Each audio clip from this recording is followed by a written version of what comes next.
There will come a point where no job is needed. You can have a job if you want to have a job. The AI will be able to do everything. AI could wipe out half of all entry-level white-collar jobs in the next 1 to 5 years. I'm about to graduate college, and I'm so worried there's going to be no jobs left for me. Welcome to AI Unplugged, the future of work, unlocking the promise and peril of the algorithmic age.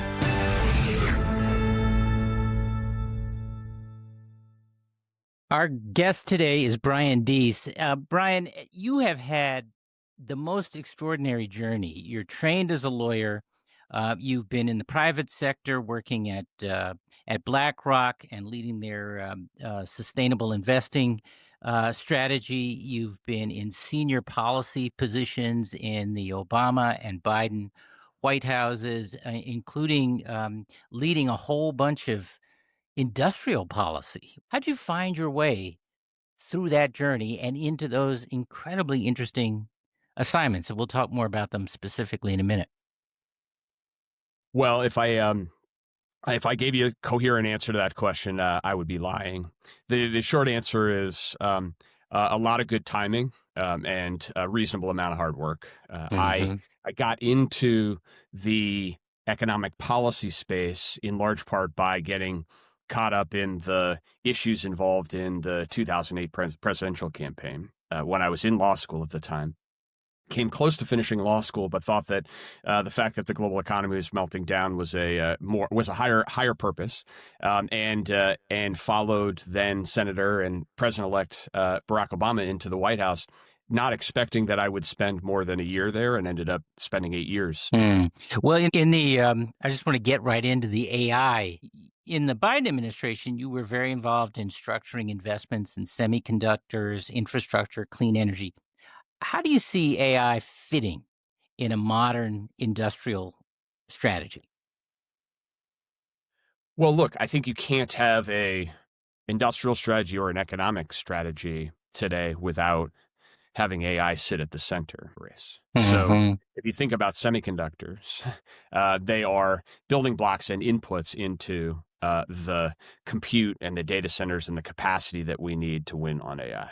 If you think about energy, increasingly, there is no single bottleneck more existential and more powerful to who's going to win the race on AI than energy. If you want to know the question of whether we in the United States are going to lead or lag on AI, you need to start with the question of energy. And are we going to solve the question of how to actually power all of this new compute and all of this new capacity? So in a sense, AI is at the center. But at the same time, AI is a private market that's generating enormous returns for those who are innovating. And so when we thought about industrial policy and our industrial strategy, Deval, you're right. For years, if not decades, policymakers sort of shied away from this entire topic. And we were trying to break new ground in saying, look, on the one hand, there are clear justifications where the private market on its own is not going to meet the quantum of investment that we need, for example, in domestic semiconductor capability to meet our national security needs. But on the other hand, there's a reason why people were wary of this exercise in the past, because you can make mistakes. Well, what do you say to folks who say, and who for decades from Reagan's time said government really should stay out of industrial policy, let the market do what the market does, whatever the consequences, or I should say, and let the government deal with the consequences. Look, the other unspoken thing that we should say out loud is it's just not true that the United States hasn't had an industrial policy. We have from the beginning days of the Republic. Alexander Hamilton was made famous by the play, but in fact, what a lot of what he was trying to do early on was structure an industrial policy within domestic manufacturing in the context of a growing country and into a global economy. And I could go through across eras. And even in Reagan's term, we had an industrial policy that supported the financial sector and encouraged, used public capital to try to support particular sectors of our economy. So I think the question is not, whether or not we should have industrial policy, but how we should do it and to what benefit and to what aim. And and I think that, frankly, over the last 5 years, that conversation has changed significantly. A lot of what you said is I think really interesting. That I think when I first got involved in impact investing, there was this real question out there. This is 10 years ago. How much can be left to the invisible hand? To Adam Smith's invisible hand. How much will markets ultimately sort out? And obviously, the pendulum has a way of swinging back and forth on this. I think for a generation, we let the pendulum swing way too far in the direction of the sort of preeminence or almost lionization of the private sector. We might win in our industrial policy vis-a-vis China. We might be very successful at adopting AI, but we might leave a whole bunch of people behind. I'm looking, both Deval and I as investors spend a lot of time with companies, and I'm seeing the early stages of what AI can do to a company. And a lot of times it actually does create the opportunity for better jobs, but not always with the same people.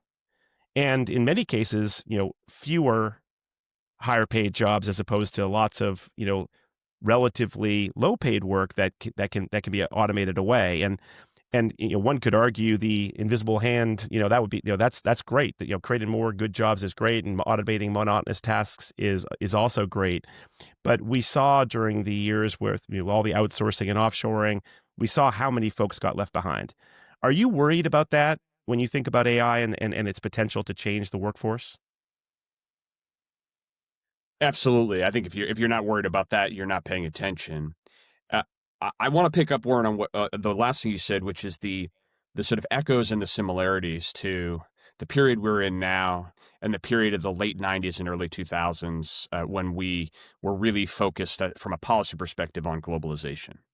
And one of the things that's interesting, I've gone back and to try to look at that period, is how similar the rhetoric and the language and the approach is when about folks who were talking about globalization back in the early 2000s and folks who are talking about AI now. You hear a lot about inevitability, that it is inevitable that globalization will happen and it will transform our world. References to almost, analogies to the law of gravity. You hear people talk about globalization saying, look, this is like the law of gravity, or this is like the waves coming in on the shore. You can't stop it. Very similar to some of what we hear now.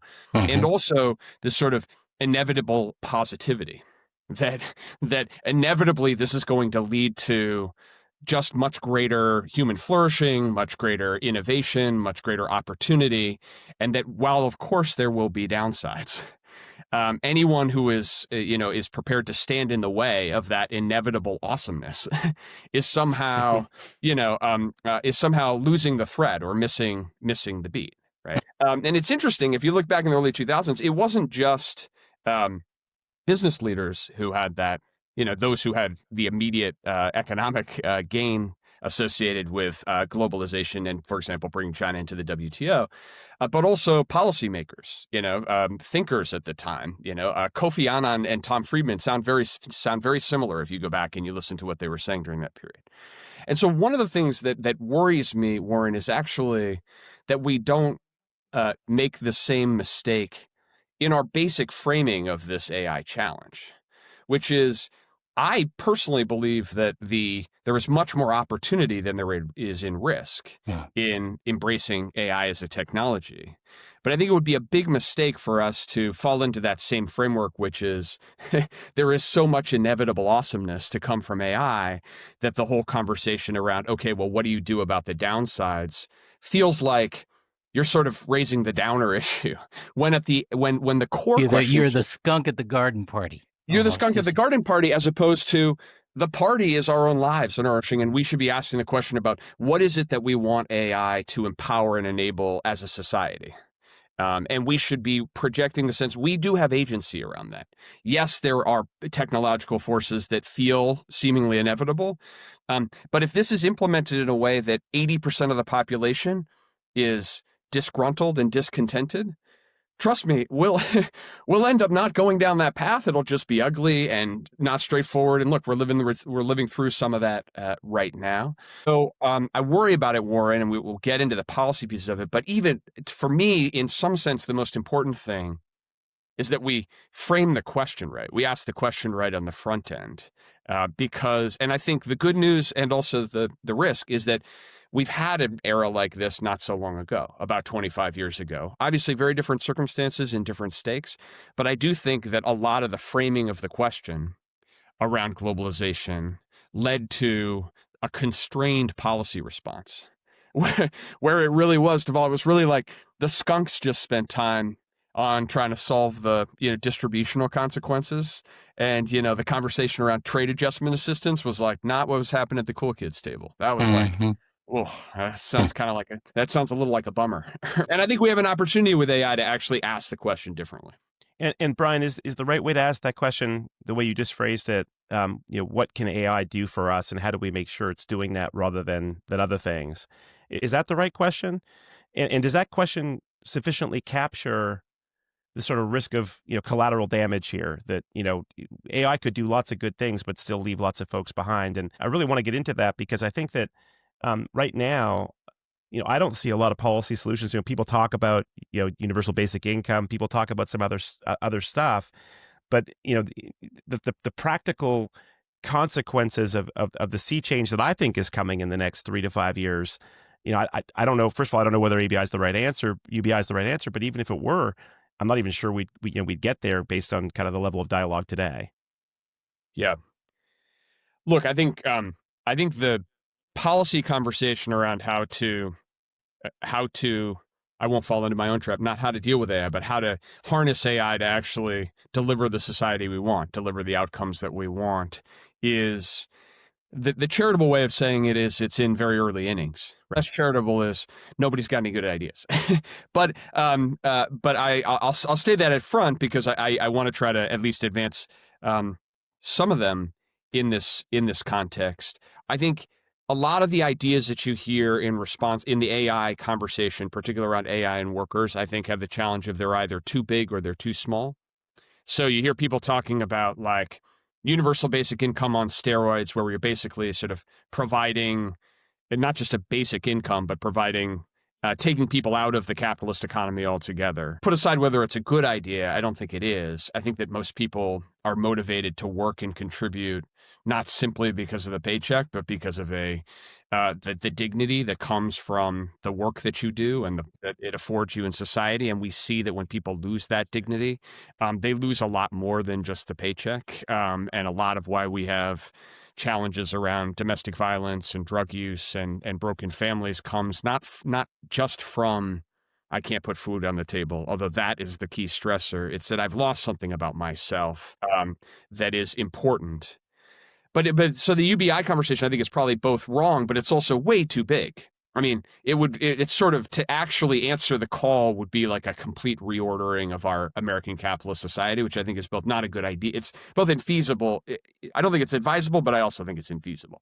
And then there are some ideas like, using AI to train people and to do better, more rapid training, which is hugely important, incredibly exciting, but at the margin, it's not big enough to actually, as a policy idea, it's not big enough to answer the magnitude of the impact. And we know it is not enough to go to somebody after they have lost their job and say, hey, great news, I've got this cool training module, right? Brian, I've got another question, but before I ask it, who's thinking about that now? Who's developing those ideas about how you bring current workers into the AI economy, if you will, into the AI revolution right now, rather than at the point where they're at imminent risk or have lost their jobs? Yeah. Look, I think a lot of the most creative thinking that I'm seeing, at least coming out of that, some of it is coming out of organized labor, because the same folks who have been thinking for the last set of years around how do we design new models for unionization and new models for worker power that are reflective of new and changing parts of our economy. I think a lot of the ideas could well come out of that. As one example, I think what happened with the Hollywood writers strike and negotiation is a really interesting case study in this respect, where because of the a union negotiation and the power that comes from being able to collectively bargain, that group of workers was able to come to the table and say, what are our priorities, right? And they prioritized creative expression and freedom and the core of their craft. That, to me, is an example of what we could see in other contexts and other places where we're going to have to grant workers more agency and to be part of the conversation, and then also recognize that the workers' power in that context is not infinite. So back to government for a second. As someone who helped negotiate frameworks like the Paris Accords, and you've crafted domestic economic interventions as well, some of which we've mentioned. What are the regulatory guardrails or incentives that should accompany AI's deployment in ways that benefit our society? I appreciate you giving me the real easy question there. Look, I think it operates at 3 levels. The first is we need a regulatory framework to secure national security and safety.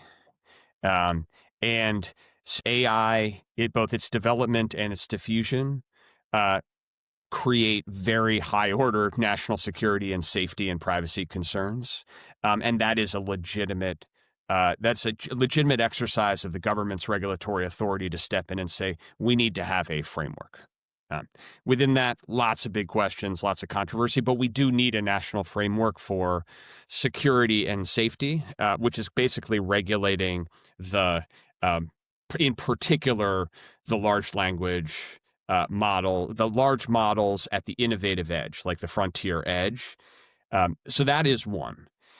The second is we need a tax and transfer system that actually generates the resources necessary to actually do any of the kind of policy that we're talking about, whether it's compensating people directly who are, losers in the context of AI, or bolstering training, or creating modes of working. That's going to require resources, right? And so whether that's creating a new dedicated stream of revenue that could be dedicated to AI solutions, or otherwise, that's a legitimate federal purpose that we need. We need a regulatory framework in that context, and essentially a taxation, whether you want to call it a fee or a tax or otherwise. We need that's a legitimate government exercise, and without it, I think we will never have the kind of policy framework that we'll want. Right? Go ahead.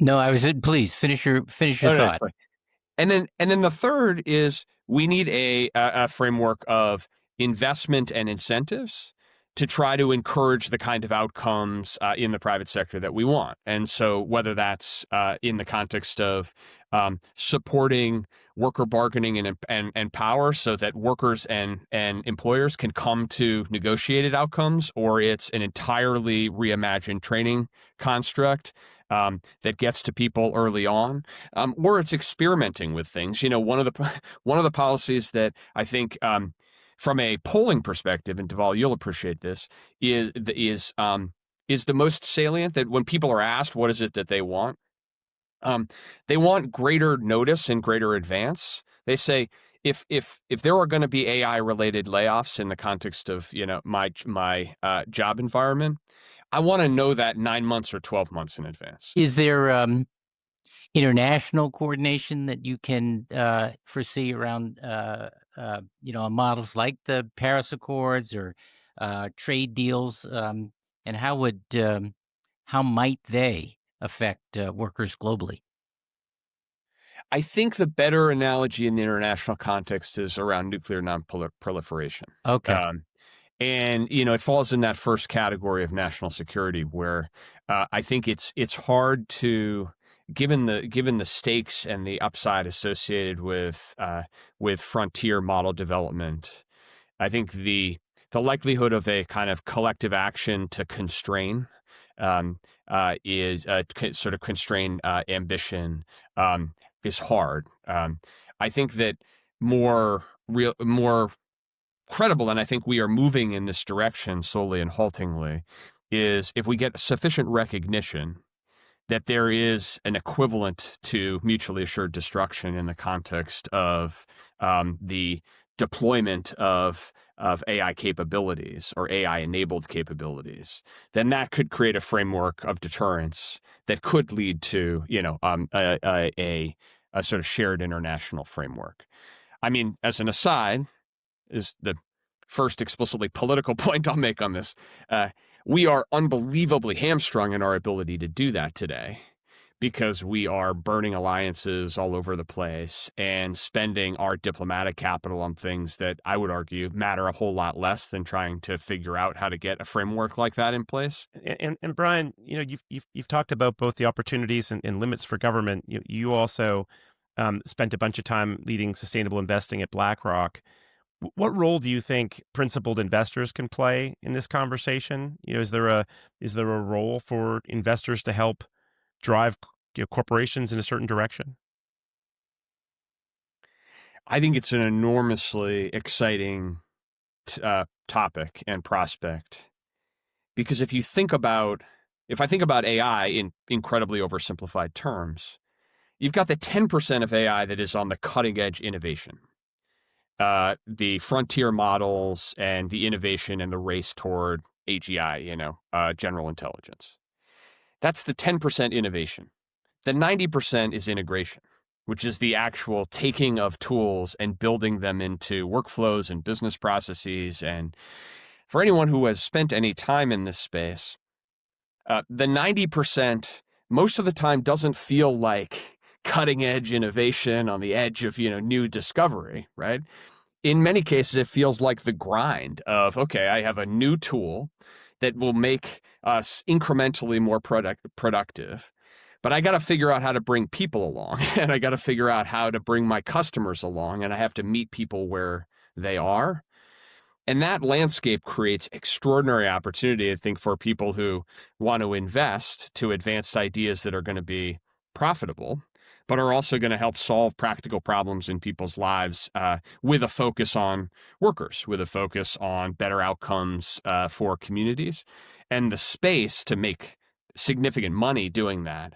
People who are really good and coming up with new creative ideas in that 90% integration space are going to win, and they're going to win economically as well.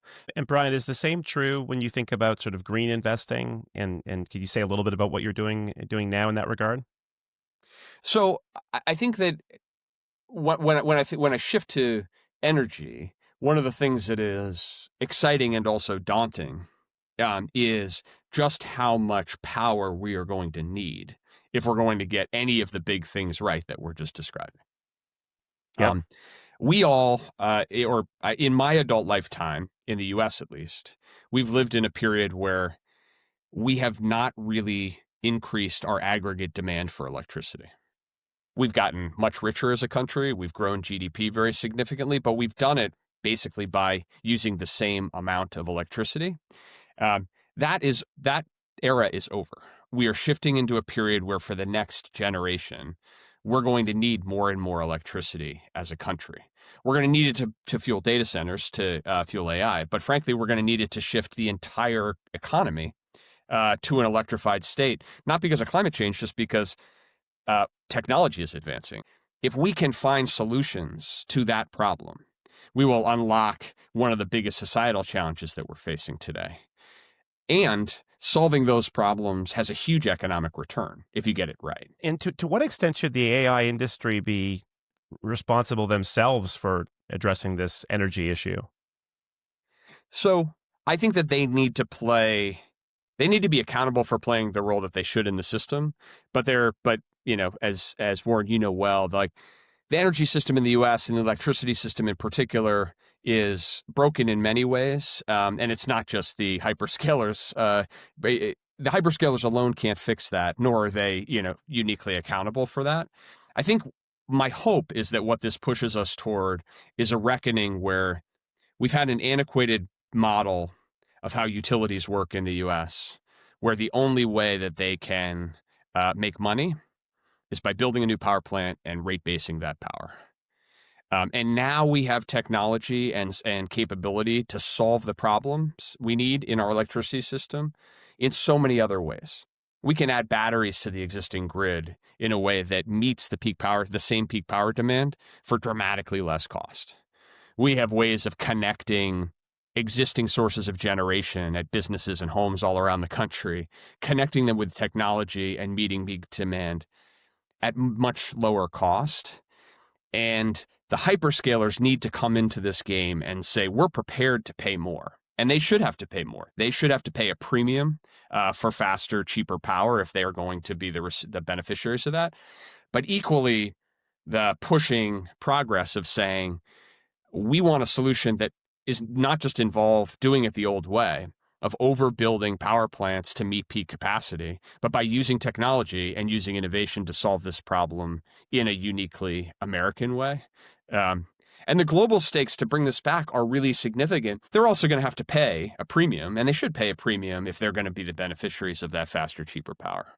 Brian, we're getting near to the end of our time together, and I wanted to go back to the sort of where we started. You described your career journey. The world has changed a bunch since you and I graduated from college. What advice would you have for young people today as they seek to launch their own careers, given how much is changing, especially with regards to technology? Well, a couple of things. One is... Notice he takes a long, deep breath. Yeah, I was thinking about I was thinking about making a joke about trying to become the best best AI prompter in the world. Don't go to college and try to secure a $4 million a year base salary at one of these hyperscalers.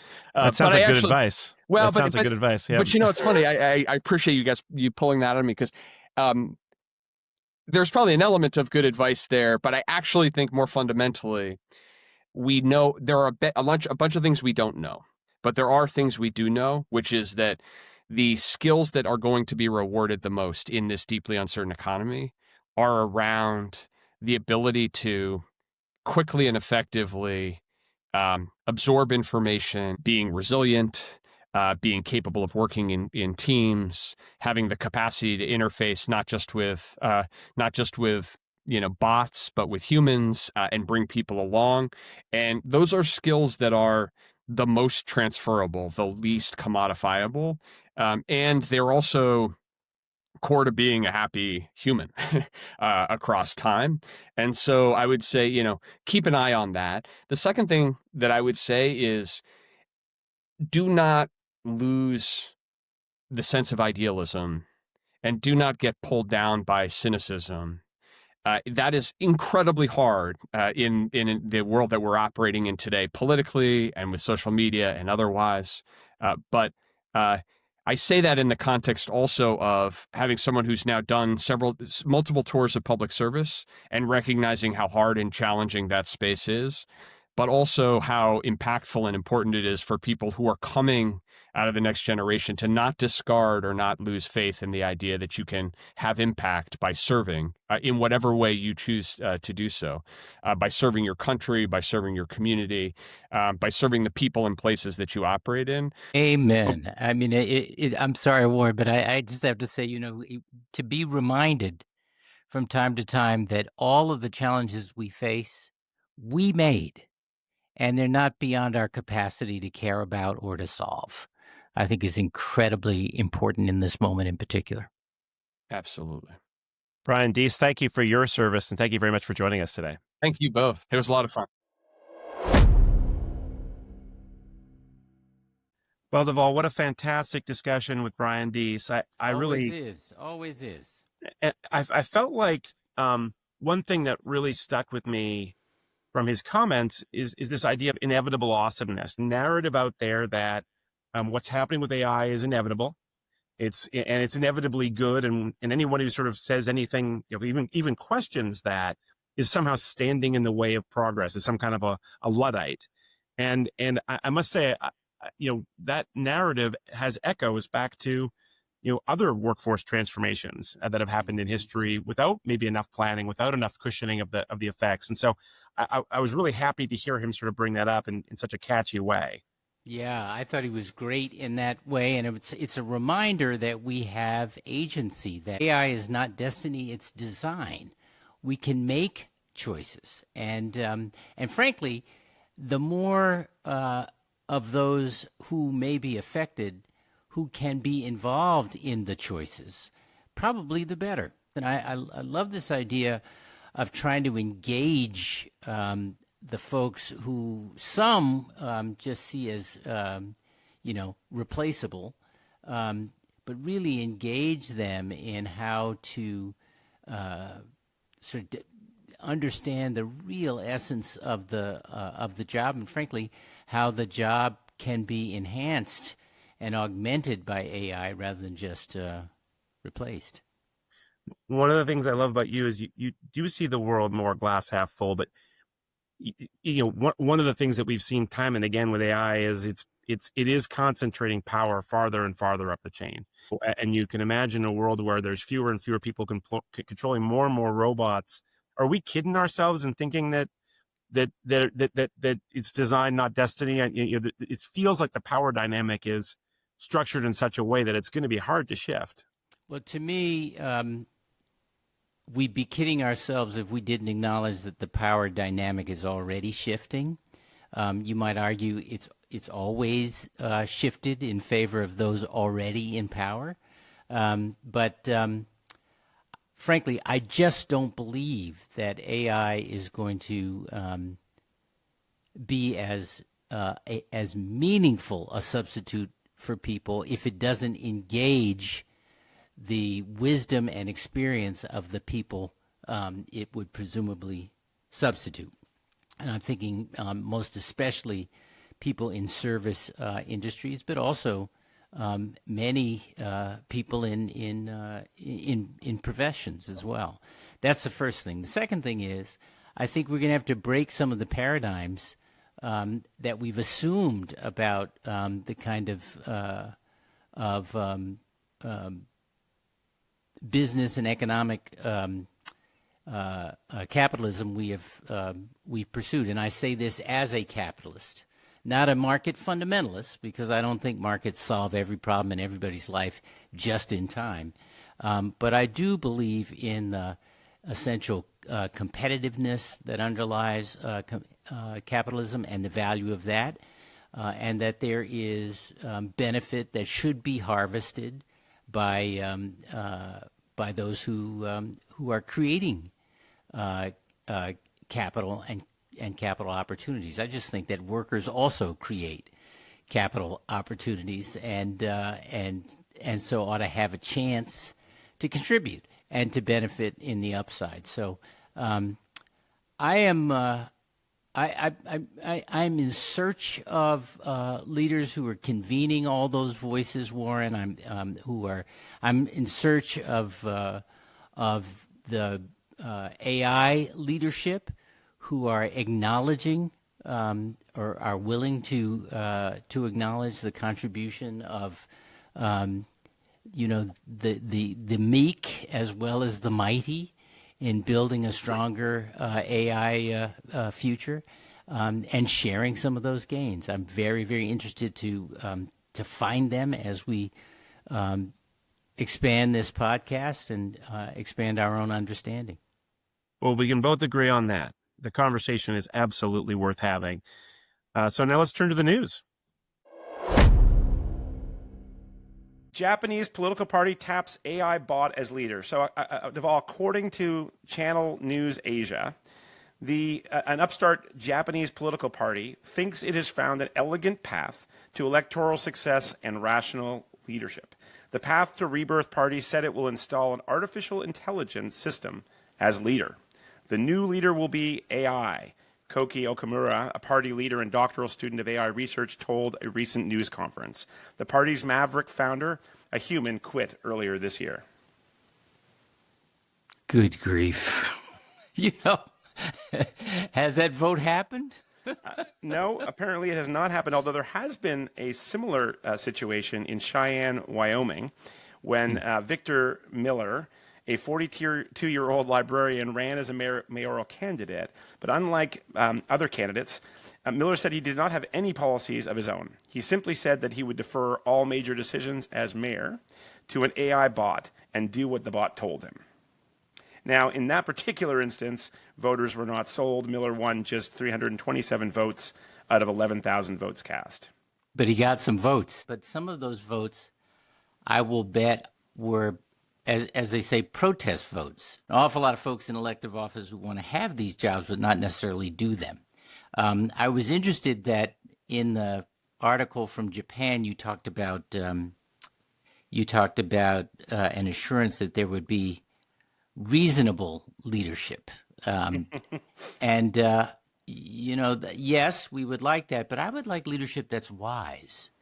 And this is the thing I struggle with around AI. How do we take information, harvest it, and synthesize it so we understand it better, the context of it, of our decisions better, which I think AI can do fantastically and quickly, and still have room for judgment. What is wise? What is helpful? What is thoughtful? Not just what is a reasoned calculation. Do you know what I mean?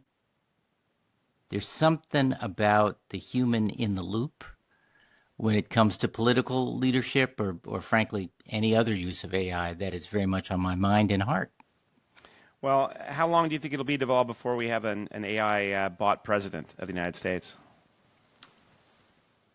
Are you asking me if we don't have one right now?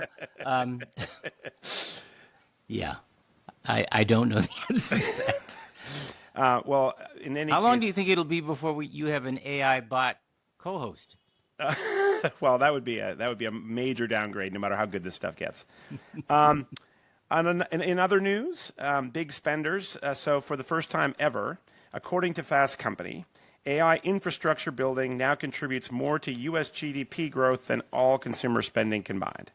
This is great news for thousands of skilled trades workers in, people like electricians, pipe fitters, HVAC professionals, as tech giants led by Microsoft, Google, Amazon, and Meta plan to invest more than $350 billion in data centers alone this year, with ambitious plans for more. Well, there is another example of the, is the right word, downstream benefits that can come from AI.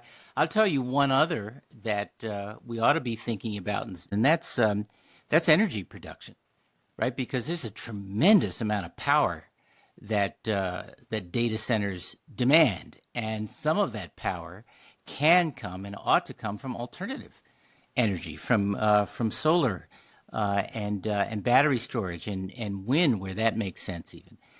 But there's a real hostility to that in the current administration in D.C., and the subsidies that have enabled the growth of that industry in lots of places around the country are being cut off, really not for good reasons.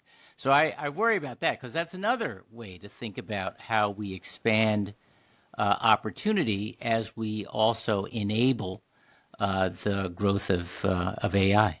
And I do think this may be one of the bright spots related to the future of work.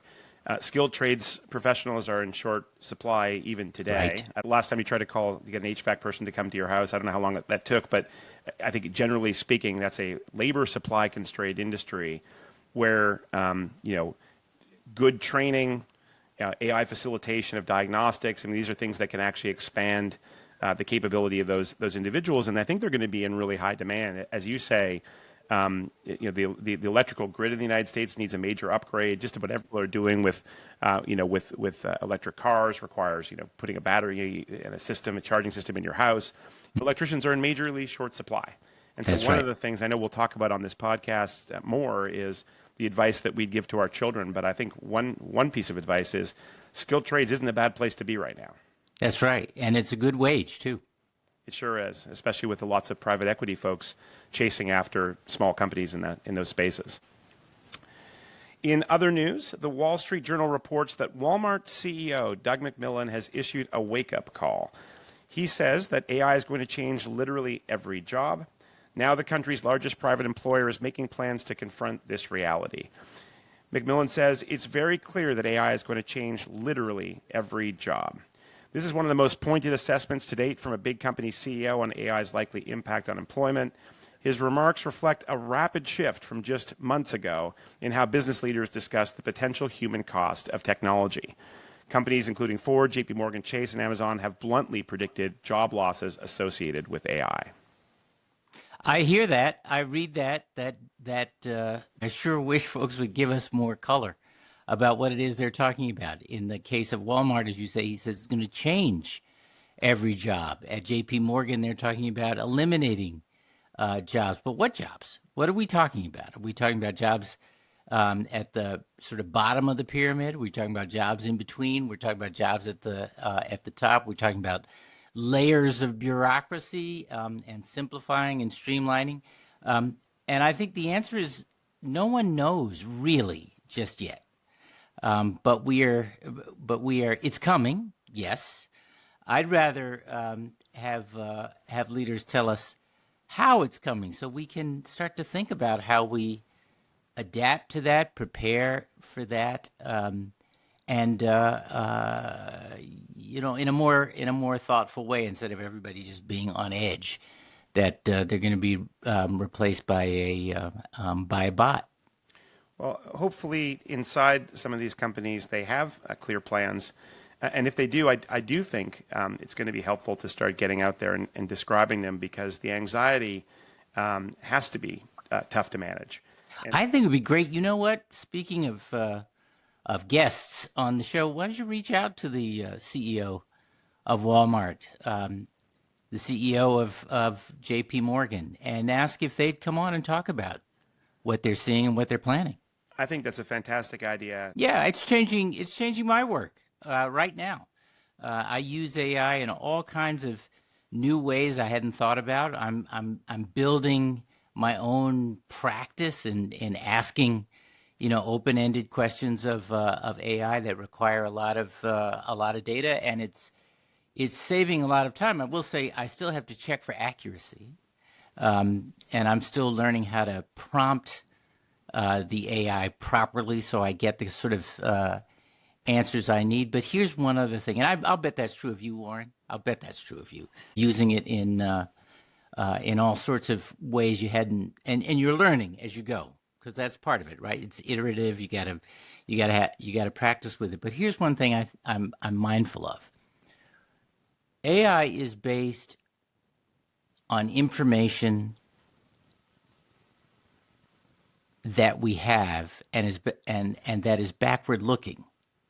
So what can it tell us? Where is the space for genius, for forward and unusual and breakout thinking?